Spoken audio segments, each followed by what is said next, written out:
Flight 12 had two simultaneous system failures. The booster lost its boostback burn. The ship lost a Raptor vacuum engine mid-flight. Both failures happened independently on the same mission, and both vehicles landed safely. If you read that and your first thought was lucky, that's exactly what I want to talk about today. Because there are two ways to read this outcome: the way a news viewer reads it, and the way an engineer reads it. The news viewer watches the booster splash down in the Gulf and calls it a failure. The engineer looks at that same data and calls it proof that the design is working exactly as intended. Who's right? And why does the answer matter more than any single failed engine? Let's get into it. In aerospace engineering, there's a concept called redundancy architecture. Think about a three-legged stool. If one leg breaks, the stool might still stand, depending on how the load distributes. But if you design a four-legged stool, where each leg is engineered to carry the load of all three remaining legs, then when one leg fails, the stool doesn't just maybe stay standing, it was designed to stay standing. That's the difference between luck and architecture. Redundancy architecture isn't a backup plan. It's not the contingency you reach for when things go wrong. It's the primary design philosophy, built in from day one. The system is constructed on the assumption that some components will fail. The question isn't how do we prevent anything from breaking? The question is, when something breaks, how does the system still complete the mission? Now, look at Flight 12 through that lens. SpaceX launched Starship 5-3, Booster 19, and Ship 39 on May 22nd of this year. In a single flight, two independent failures occurred. On the booster side, boostback burn failed. Booster 19 couldn't turn back toward the intended landing zone. It splashed down approximately 300 kilometers downrange in the Gulf of Mexico. On the ship side, one Raptor vacuum engine shut down at T plus 36 seconds into the upper stage burn. Trajectory deviated. SpaceX called off the planned in-space engine relight test. Two failures, two separate vehicles, same flight. And here's what happened. Both vehicles landed safely. Booster 19 came down in the Gulf, not at the intended target, but without any unintended damage. Ship 39 landed precisely on target in the Indian Ocean. Now, the question isn't why did they fail? I'll get to that. The question is, why did two simultaneous failures not cascade into disaster? The answer is Block 3. Starship Block 3, the V3 variant SpaceX just flew on Flight 12, isn't just bigger, heavier, and more powerful than its predecessors. It was redesigned at a deeper layer. That layer is the flight computer and guidance system. In Block 2, Starship's flight computer operated on a relatively rigid model. It tracked a pre-calculated trajectory. When significant deviations occurred, it responded within a set of pre-programmed scenarios. Block 3 is different. Its flight computer has real-time re-optimization capability. When conditions change, when an engine shuts down, when trajectory shifts, when mass distribution diverges from the prediction, the system doesn't try to force the vehicle back onto the old path. It calculates a new one, continuously, every millisecond. This isn't a feature added for aesthetics. This is what allowed Ship 39, despite losing an engine early, despite a deviated trajectory, to self-navigate back to the landing zone and touch down on target. I want to draw a comparison you may already know. The Boeing 777 is certified to fly trans-Pacific routes on just two engines. Before that certification existed, long-haul flights required at least four. The standard that made it possible is called ETOPS, Extended Range Twin Engine Operational Performance Standards. To earn ETOPS certification, an aircraft doesn't just have to prove it flies well when everything is perfect. It has to prove that when one engine fails, the remaining systems can bring the aircraft to a safe landing, in bad weather, with passengers aboard, in the middle of an ocean hours from the nearest airport. That's a certification for fault-tolerant design, not fault avoidance design. SpaceX is building the equivalent data record for Starship, not for trans-Pacific commercial aviation, but for orbital re-entry at 27,000 kilometers per hour. And Flight 12 just added a critical data point to that record. But redundancy architecture isn't magic. It doesn't mean nothing can go wrong. It means when something does go wrong, the system has a mechanism to handle it. Flight 12 was the first time Starship Block 3 was tested against that standard. Not in simulation, not in controlled ground testing, but in live conditions, with two independent failures happening simultaneously. That's why this data matters. Not because everything was perfect, but because the system was tested for real and it responded correctly. The real test. 2 failures, 1 architecture, and why they didn't pull each other down. Most Flight 12 analyses missed the deeper question. Not what exactly failed, that's been covered. The real question is, why did these 2 failures not interact? On the surface, that's not obvious. Booster 19 and Ship 39 fly together. They're physically connected. They share the ascent phase, the hot staging event, the stage separation. If they're that tightly coupled, why didn't the booster's failure drag the ship into a cascading problem, and vice versa? The answer lies in a design principle called decoupled architecture. Here's how to think about it. 2 climbers scaling a mountain, roped together. If one slips, the other gets pulled. Physical connection means shared failure. Now picture 2 climbers on parallel routes up the same mountain, same summit. Each has their own safety line. Each anchor is independent. If one slips, the other isn't pulled. Their safety system operates on its own. That's exactly how Starship Block 3 is designed after stage separation. After booster and ship separate at hot staging, approximately T plus 2 minutes 38 seconds in Flight 12, they become 2 fully independent systems. Booster has its own guidance system, its own flight computer, its own mission objectives. Ship has its own guidance system, its own flight computer, its own mission objectives. What happens to the booster does not inject error signals into the ship systems. What happens to the ship does not override the booster's decision-making. When Booster 19's boostback burn failed, Ship 39's flight computer received no emergency notification. It kept doing its job, guiding the ship along the trajectory recalculated after the Raptor vacuum loss. When Ship 39's Raptor vacuum shut down, Booster 19's flight computer had no knowledge of it. It was processing its own problem, the failed boostback burn, completely independently. The SpaceX livestream data confirmed this clearly. Throughout Ship 39's entire re-entry phase, the heading indicator showed continuous southward yaw corrections.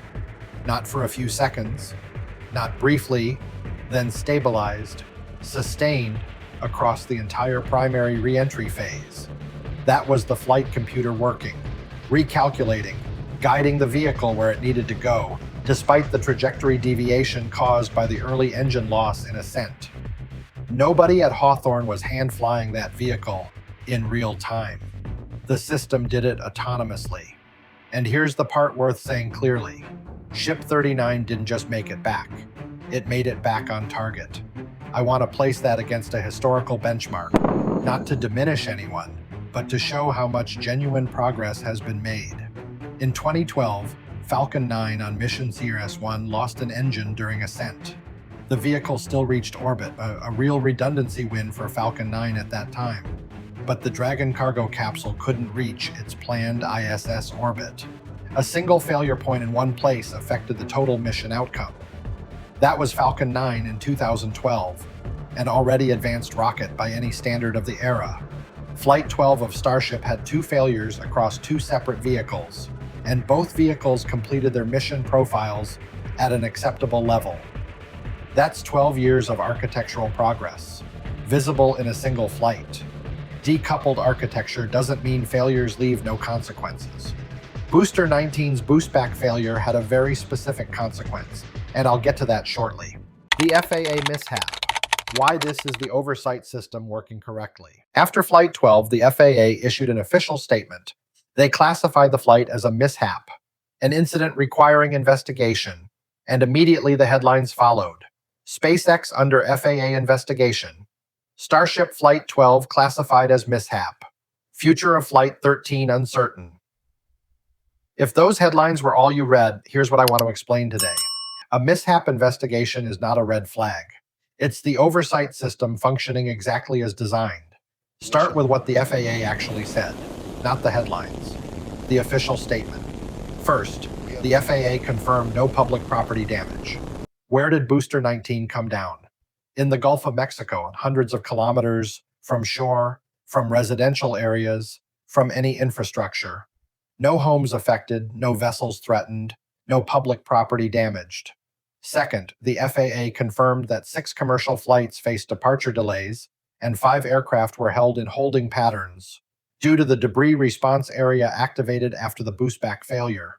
No flights were diverted. That's the full scope of the external impact from Flight 12. Nothing more. Now, here's an important distinction most media didn't explain. There are 2 types of FAA involvement when a space launch anomaly occurs. The first is an independent investigation. The FAA investigates on its own. Timeline not controlled by the company. Scope set by the FAA. This applies when there are serious consequences to people or public property. The second is a mishap investigation. The company self-investigates, under FAA oversight. SpaceX conducts the root cause analysis, proposes corrective actions, and the FAA evaluates whether those changes are adequate and properly implemented. This process moves faster because most of the technical work sits with the people who know the system best. SpaceX itself. Flight 12 fell into the second category. That's the important detail. Why did the FAA choose mishap investigation over independent investigation? Because the actual external impact from Flight 12 fell within the threshold that current FAA procedures handle this way. No injuries, no public property damage. The most concrete consequence was some delayed flights. Inconvenient, but not a crisis.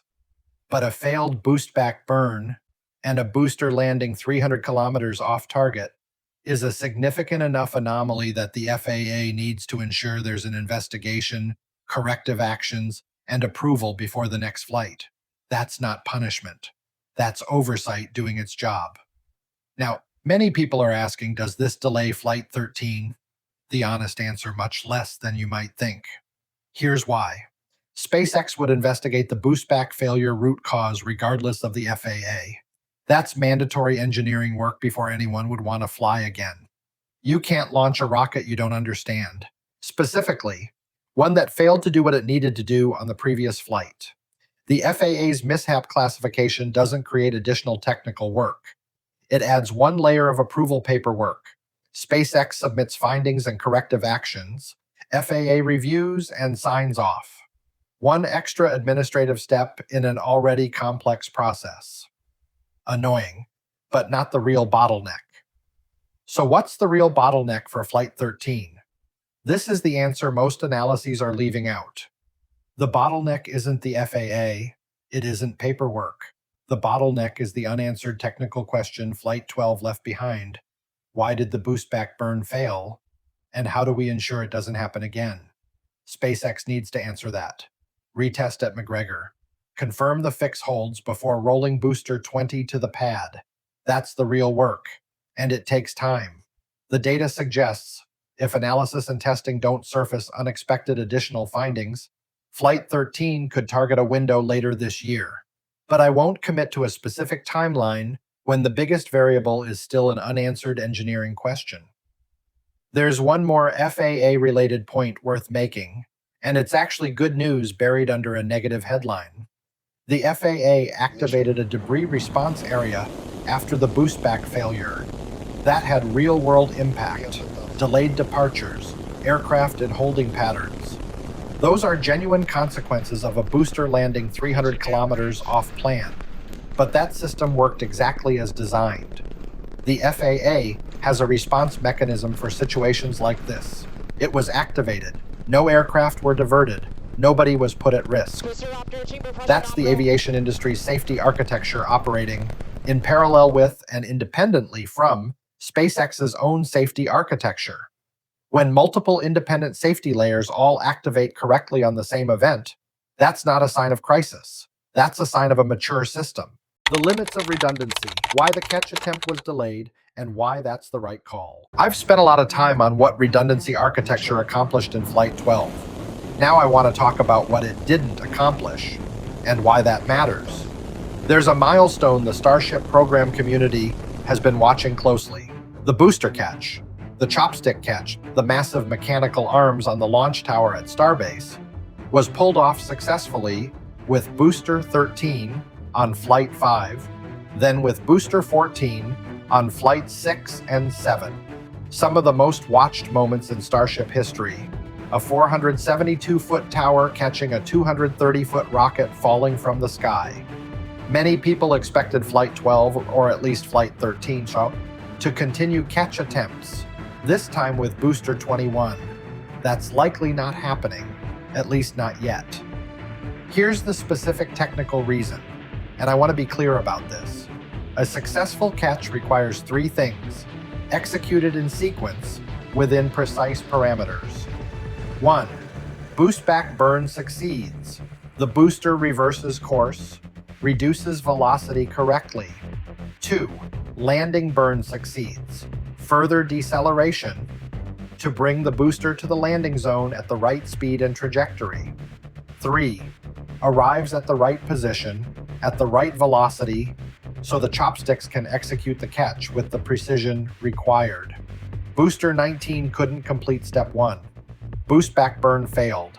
Everything downstream from that couldn't happen. SpaceX has not yet demonstrated a successful boostback burn in V3 configuration, with Raptor 3 engines, with the higher stage separation velocity, with a 33-engine simultaneous burn during the low propellant phase.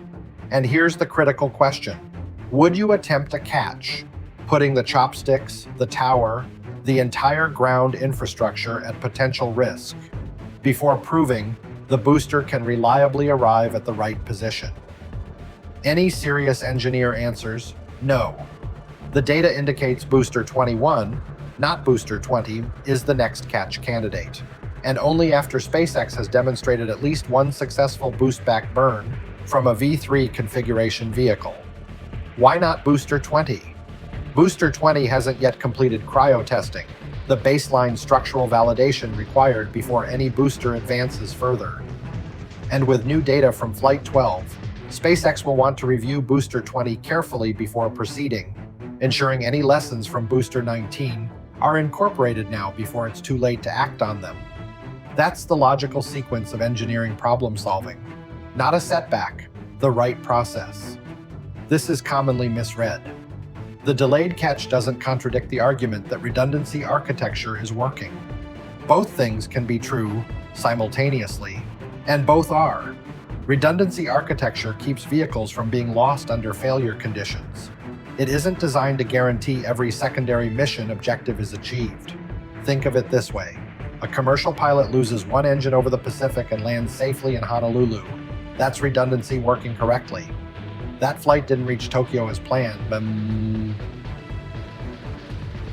and some passengers miss important meetings. The system kept everyone safe. The system couldn't ensure everything went to plan. That's the reality of redundancy. And Flight 12 illustrated both sides of it with unusual clarity. I want to close this section with a wider view. The catch milestone is pushed back. The boostback burn remains an open problem. Flight 13's timeline still has unresolved variables. All of that is true. And simultaneously, it is also true that Flight 12 is the first time in Starship history that two system-level failures occurred simultaneously, and both vehicles completed their mission profiles at an acceptable level. That's not old news. That's not something obvious. That's a new data point. The kind of data point NASA engineers will examine carefully when assessing whether Starship is mature enough to carry crew. And speaking of NASA, there's one detail from Flight 12 I haven't mentioned yet. Something directly relevant to the biggest question any crewed program has to answer. How do you know a vehicle is safe enough for humans before you ever put humans on it? Flight 12 just completed the first step of that answer, and it happened quietly enough that almost no one mentioned it. That's everything the Flight 12 data gives us today. Not a perfect flight, but a flight that taught us something important. Thanks for analyzing this with the Space Brief.